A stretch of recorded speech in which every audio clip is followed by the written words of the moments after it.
Pagdating namin sa loob ng club, agad naming nakita si Isla. Yakap-yakap ang isang matangkad at machong lalaking may kulay tansong buhok. Obvious na obvious kapatid niya yun. Dahil hindi ganun ang yakapan ng magkarelasyon. All eyes are on us. Hindi naman sa hindi ako sanay pero kung dati ay naku-conscious pa ako, ngayon na alam kong literal na head turner ako. Ninanamnam ko na lang ang atensyong nakukuha ko. Maraming mga lalaki ang napalingon nang dumaan kami sa harap ng mga table nila. May ibang mga babae na humanga din sa amin pero karamihan ay umismid dahil halatang nasasapawan namin sila nang ganun lang kadali. Grabe, ang gaganda nyo. Seryoso, saan nyo nahanap ang mga damit na yan? Ibulong nyo naman sa akin nang mabisita ko din. Bungad ni Isla, nalalaki ang mga mata sa paghanga sa mga suot nila. Sumama ka sa amin next time, Isla, nakangiting sagot ni Danica. Yung butik na yun, panalo talaga. Kita mo naman sa mga itsura namin. We're dressed from head to toe from that same boutique. Rare finds talaga. Narinig ko pang bank account ko. Umiiyak sa sulok sa laki ng nagastos ko sa butik ni na Jackie. Pero worth it naman yata. Kapatid ko nga pala si Leo, pakilala ni Isla. Sabay tingin sa gwapong lalaking katabi niya. Kasosyo siya dito sa bar. Siya na rin ang nagpa-reserve ng best table para sa atin. Huwag niyo sanang isipin na nobyo kong pangit na yan. Welcome sa Abstract Ladies, bati ni Leo sabay halik sa likod ng kamay ko. Sa kasamaang palad, hindi ko kayo masasamahan sa table nyo dahil duty calls. Pero baka pwedeng makahingi ng sayaw mula sa napakagandang binibini na to. Hindi maikakailang karisma ni Leo. Kagaya ni Isla, mapungay ang mga mata at napaka-charming. Siya mismo nag-akay sa amin papasok sa venue na puno ng buhay. 9:00 na ng gabi, kaya halos nagsisimula pa lang ang gabi para sa mga location na ganito. Matagal na rin mula nang makalabas ako at masaya ako dahil kung dati kami lang ni Danica palagi, ngayon ay marami na kami. Ang ganda ng lugar. Forest green ang mga pader. May detalye ng ginto na intricate at eleganteng tingnan.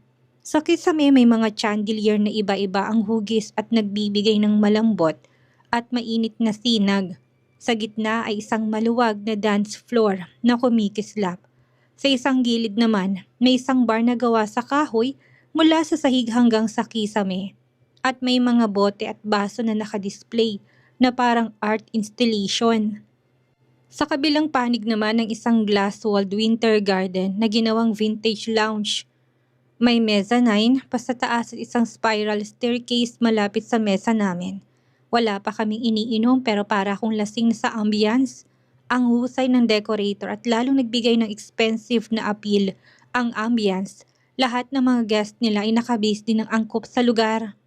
Kahit ang mga staff ay kagalang-galang tingnan sa kanilang all-black ensemble. Uy, nandito lahat ng pinakamagagandang empleyado ng kumpanya ko. Anunsyo ni Jaime habang papalapit bitbit si Jackie. Nasuot ang gold dress na kunwari ay regalo niya sana sa isang kaibigan.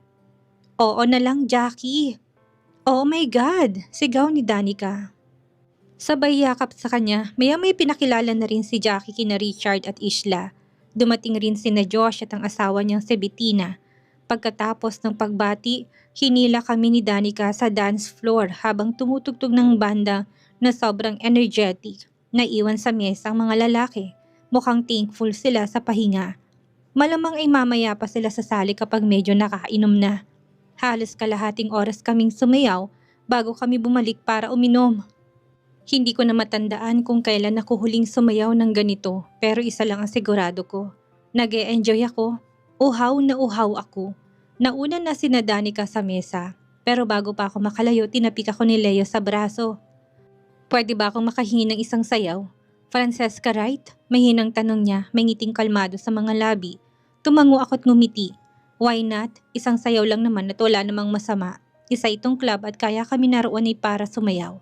Kabisado ko rin ang tugtog. Masigla, mabilis. Magaling si Leo, punong-puno ng kumpiyansa at magaan ang paa. Umabot pa kami sa ilang spin na medyo mapangahas. Hindi ko mapigilang ngumiti at ganun din siya. Biti naman, sabi niya nang matapos ang kanta. Kaso kailangan ko na ring bumalik sa trabaho. Pero pwede ba kitang ihatid pabalik sa mesa nyo? Siyempre, sagot ko.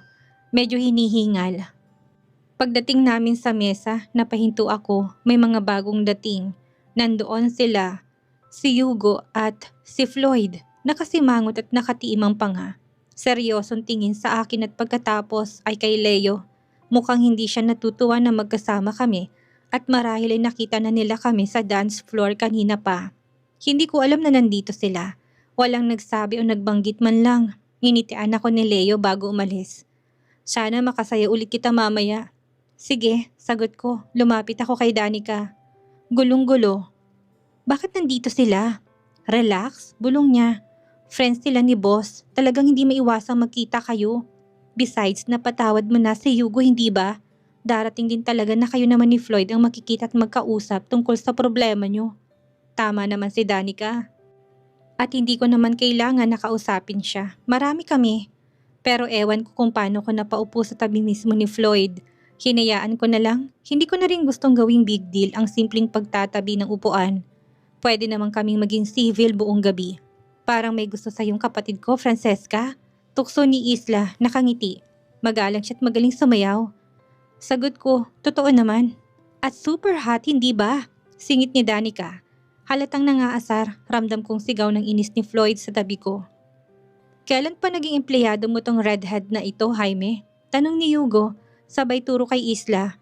Parang gusto ko na rin mag-apply sa inyo. May hobby kang mangolekta ng mga magagandang babae sa kumpanya mo eh. Sorry, mataas ang standards ko. Mayabang na sagot ni Jaime. Umikot ang mga mata ko. Mga pasaway talaga itong mga ito.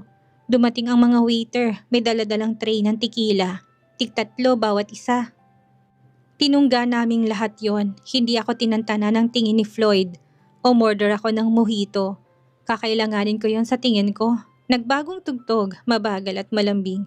Isa-isa nagsimula nang bumalik sa dance floor ang lahat.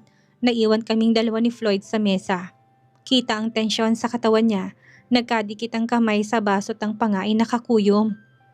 Ramdam kong bigat ang titig niya sa akin. Parang may kuryenteng dumadaloy sa pagitan namin. Mukhang mahaba-habang gabi ito. Grabe talaga, parang bumalik ako sa high school habang magkatabi kami ni Floyd. Para ako yung awkward na girl na naiwan sa dance floor. Kasamang lalaking hindi niya alam kung paano kakausapin. Sobrang kaba ko. Makinig ka, Francesca, sabi niya. Halos ilang pulgada lang pagitan ng mukha niya sa akin. Nakatitig siya ng diretso sa mga mata ko. Oo, galit ka ngayon, pero ikaw ay akin. At hindi ko hayaan na may ibang lalaking lumapit sa kung anong pag-aari ko. Lumabas ka ng bahay na suot ang kapirasong damit na yan? Ayos lang, pero sumayaw ka pa sa harap ng iba. Huwag na huwag mo ulitin yun. Ang kapal ng mukha mo, Mr. Russo. You don't own me. At oo, galit ako. Galit na galit. Kaya huwag na huwag mo kung subukang inisin ngayong gabi. Balik ko na hindi bumibitaw ng tingin. Ngumiti siya. Yung nakakalokong ngiti na nakakainis pero sexy rin. Kumislap ang mga mata niya. Ang galit at pagmamahal ay magkasama palagi. Ikaw ay akin. At ilang araw na lang, babalik ka sa akin. Bulong niya sabay halik sa dulo ng ilong ko. Napabuntong hininga ako. Kapag minamalas ka nga naman, napalingon ako sa gilid para lang makitang isang babae. Mukhang suki ng cosmetic surgery na papalapit sa mesa. Yung melon niya parang gusto nang lumaya sa damit niya. At ang lakad niya parang may bali ang balakang. Sira-sira pang makeup. Hey handsome, wanna dance? Sabi niya habang nakasandal sa mesa. Halos ipasok na niya ang dibdib sa mukha ni Floyd. Siguro naman hindi magagalit ang baby sister mo. Ay, wag mo kong itchay, ate girl. Tumingin ako kay Floyd at ang gago. Parang tinitigan pa siya. Parang kinukonsidera. Kumulo ka agad ang dugo ko. Tumayo ako, sumandal sa mesa at tumapat sa mukha ng babae. Siya naman ang nauna kanina. Sabi niya ayaw niya na may lumalapit sa kung ano sa kanya. Pwes, yun din ang moto ko. Bakit mo naman nasabi na kapatid niya ako? Humanap ka ng ibang makakasayaw kasi ang lalaking to, akin na yan. Napatigil si Floyd, mukhang nagulat. Tumingin ang babae sa akin mula ulo hanggang paa, tapos ngumiti ng pabalang. Halatang hindi niya gusto kapag nababara siya. Talaga bang iniisip mo na pipiliin ka niya kaysa sa ganito? Sabay turo sa sarili niyang katawan. Lumapit siya sa tenga ni Floyd at bumulong. Ako ang tunay na babae. Dadaling kita sa langit. Kahit na anong gusto mo, gagawin natin basta ba. Akin ka lang tonight. Ay, hindi na talaga pwede to. Makinig kang mabuti. Bago kita hilahin pabalik sa CR, tanggalin yung extensions mo sa harap ng lahat. Bumalik ka na lang sa nightclub bathroom na pinanggalingan mo. Tumawa ng malakas si Floyd. Tuwang-tuwa ang demonyo. Pinandilatan ko siya at pinalo sa likod ng ulo. Mas lalo pa siyang natawa. Hanggang sa tumayo siya, biglang niyakap ang bewang ko, tinila ako palapit. Kinagkan niya ako sa labi tapos sumarap sa babae. Sa totoo lang, kung kasama ko ng pinakamagandang babae sa buong mundo, sa tingin mo ba mabobola mo pa ako? Hindi kita kailangan. Umalis ka na and don't come back. You heard him. Bye! Dagdag ko pa sabay kindat. Binaling ni Floyd ang likod niya sa babae at mas lalong hinigpitan ng pagkakayakap sa akin. Nakita ko siyang nag-walkout na parang natalong drag queen. Hindi ko mapigilan ang ngiti. Nabunutan ako ng tinik dahil wala nang bruha. Tapos bumulong si Floyd. Wala kang idea kung gaano kakaganda kapag nagseselos ka. Tinangka kong kumawala pero hindi niya ako binitawan. Para akong jelly. Isang hawak niya lang nagsha-shutdown ang utak ko. Nainis din ako sa sarili ko dahil napakahina ko kapag siya nang pinag-uusapan. Ang babaeng mahal ko, you told that woman that I belong to you. Hindi ba dapat may sayaw din tayo? Sabay hila sa akin papunta sa dance floor. Saktong tumugtog ang isa sa mga kanta ni Bruno Mars. Isa yun sa mga paborito kong kanta. Ang Versace on the floor, wala na. Hindi ko na siya matanggihan. Hindi sa ganong yakap, hindi sa ganong sayaw, niyakap niya ako ng mahigpit. Ang mga kamay niya nasa bewang ko, sabay kaming gumalaw sa saliw ng musika. Kumakanta siya sa tenga ko habang sumasayaw kami. Bawat hakbang, bawat nota, puro tukso, hirap na akong huminga. Sunod-sunod pang mga sensual songs. 5 kanta yatang nasayaw namin na magkadikit ng katawan. Ayokong matapos yon, sa totoo lang. Nang bumilis ng tugtog, bumalik na kami sa mesa. Hindi pa rin niya inaalis ang braso sa bewang ko. Lahat ng mata na sa amin. Yung mga babae, nag-aayos ang sarili. Yung mga lalaki, puro ngiti. Hinila ni Floyd ang puwan ko palapit at sinandal ang braso niya sa balikat ko. Binato ko siya ng tingin. Parang hindi lang kami nag-away nitong nakaraan. Parang walang nagbago sa pagitan naming dalawa.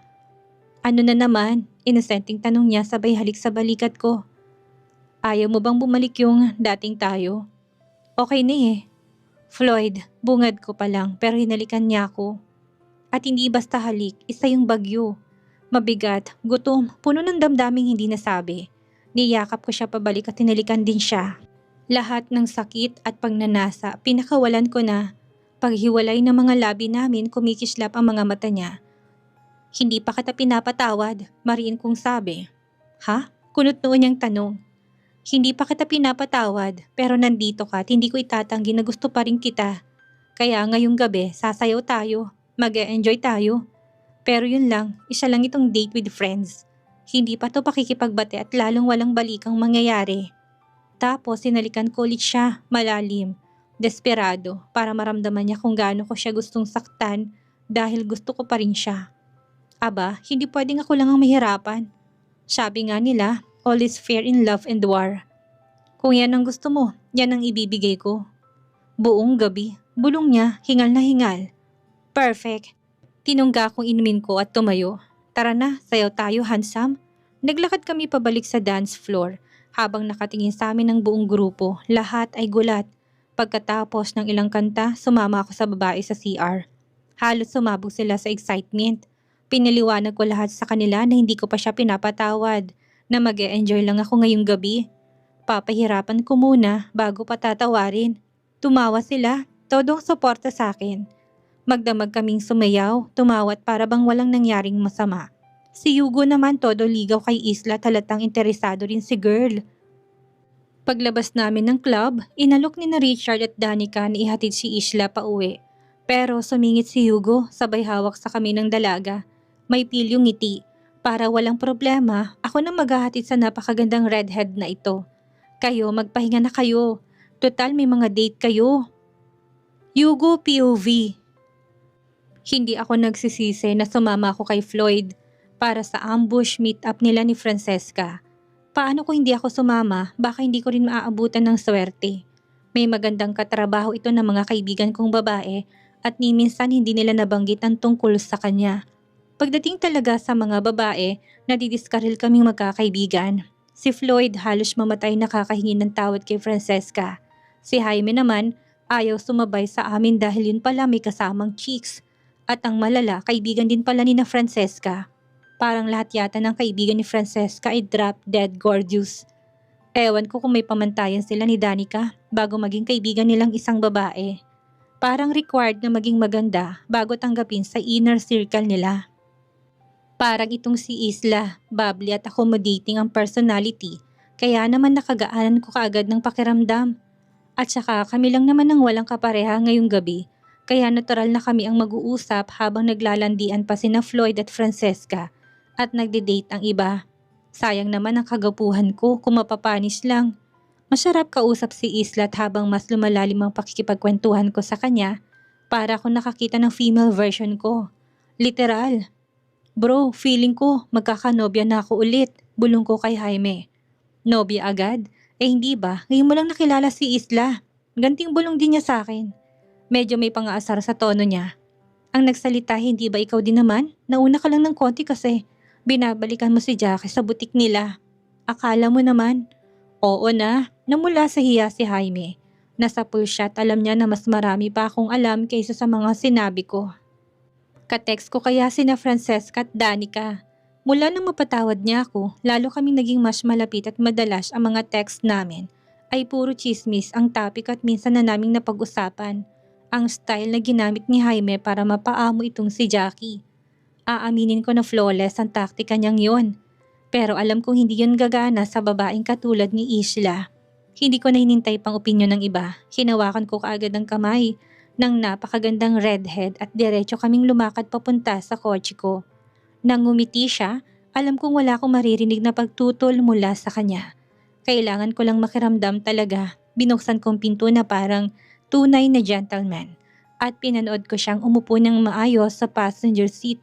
Umangat pa ng konti ang palda ng dark green dress niya sa hita at muntik na sanang tumigil ang mundo ko. Lumibot ako sa kabila at sumakay sa tabi niya. So, Miss Isla, sigurado ka ba na gusto mo nang umuwi? Wala ka bang balak na samahan akong abangan ng pagsikat ng araw? I know this awesome place. Tumawa siya, tinapik ang balikat ko, hindi yung tipo na may halong galit at pananaway. Isa lang yung paalala na hindi yata ako lumusong sa linya na ako mismo may gawa. Kailangan ko talaga na matutong magpreno sa babaeng to. Naku, lover boy, parang wala naman ako naging choice niyan. Ano nangyari sa flirting at casual convos? Ang mabuti pa, magpakabait ka na lang at ihatid mo ko. Ouch, ang sakit mo namang magsalita, Isla. Kawawa ka naman, mukhang solo mong mapapanood ang sunrise mamaya. Balitaan mo ako kung maganda ha. Tinatamaan ako sa bawat biro niya, pero hindi ako magrereklamo. Ang ganda niya, sobra. Tuluyan na ako nabighani. Wala na, baka araw-araw na rin ako sa kumpanya ni Jaime nito. Okay lang, at least sabay kami nga alis ng opisina ni Floyd. May perfect excuse na ako kaagad. Sige na nga, itype mo na lang yung address mo sa GPS. Pero hanapin mo yung pinakamahabang ruta. Kahit dagdag minuto lang na makasama ka, sulit na. Sabi ko sabay kindat habang pinapaandar ang kotse. Gaya ng sinabi ko, si Islay masiyahin. Mabilis kausap at punong-puno ng buhay. Mabilis lumipas ang biyahe. Tawanan at kwentuhan lang kami buong daan at halos hindi ko maalis ang tingin ko sa kanya. Well, halos lang kasi kailangan ko pa rin mag-drive. Pero paano ba naman ako hindi madidistract? Ang fit ng dress niya, parang likha ng langit para sa katawan niya. Yung neckline niya, halter style, nakahulma sa balat niyang maputi at may maliliit na freckles. Naisip ko tuloy, saan pa kaya meron? Malakas ang binti niya. Kaakit-akit ang kurba ng balakang at yung ngiti niya mapang-akit at pilya. Grabe, wala na. Uwian na, may nanalo na. Pagdating namin sa tapat ng bahay niya, ayoko pang matapos ang gabi. Kailangan ko ng dahilan kahit na ano lang para humaba pang sandaling to. O kahit malang pumayag siyang makipagkita ulit sa akin. Kahit kape lang, malamang bukas ka agad. May nakapagsabi na ba sa'yo na sobrang ganda mo? Mahina kong sabi. Hindi na ako magpapaligoy-ligoy. Gusto kitang halikan, Isla. Nagtaas siya ng kilay pero nakangiti pa rin. Lover boy, marami tayong gusto sa buhay. Pero hindi lahat pwedeng makuha. Alam mo ba yon? Grabe naman, wala man lang kahit na konting chance. Kiss-worthy naman ako kahit na papaano. Lumapit siya. Bumulong sa malambing pero nakakalokong tono. Nope, walang kahit na konti. At hindi ko pa rin alam kung worth it kang halikan. Aray, tumama yun. Umarte akong parang batang napagalitan, napayuko at nagpaawa effect. Pero bigla siyang yumuko. Halos dumikit ang dibdib niya sa braso ko saka bumulong sa tenga ko. Honestly, cute ka. Charming, gwapo at medyo delikado sa puso. Pero hindi pa kita hahalikan. Kung seryoso ka, hihingin mong number ko. I-text mo ko. Ganun dapat, lover boy. Ayun, napangiti ako na parang batang nakatanggap ng regalo sa Pasko. Umayos siya ng upo, nakatingin sa akin na tinihintay ang next move ko as per instructions niya. Gusto mong makuha ang number ko, hindi ba? Sabi niya, natawa pa. Tumango ako na parang tuta, kulang na lang kumawag ang buntot ko. Inabot ko kaagad ang phone ko, tinype niyang number niya. Nilak ang screen tapos sinabot pabalik sa akin na parang walang nangyari. Namanipula ako pero ito na yatang pinakagusto kong paraan ng manipulasyon. Salamat sa paghatid, lover boy. Sabay halik sa gilid ng labi ko. Bago bumaba ng kotse, pinanood ko siya na maglakad papasok sa gate nila. Yung sway ng dress niya para bang inaakit akong lalo. Napasandal ako sa upuan, malalim ang buntong hininga. Patay na ako. Nahulog na ako at guess ko na kung bakit baliw si Floyd kay Francesca. Napakabilis ng pagbagsak ko. Wala pa talaga sa tagal ng pagsasama yan. Pinaharurot ko ang kotse pa uwi. May isang bagay lang akong alam na sigurado. Kailangan ko ng malamig na shower agad-agad.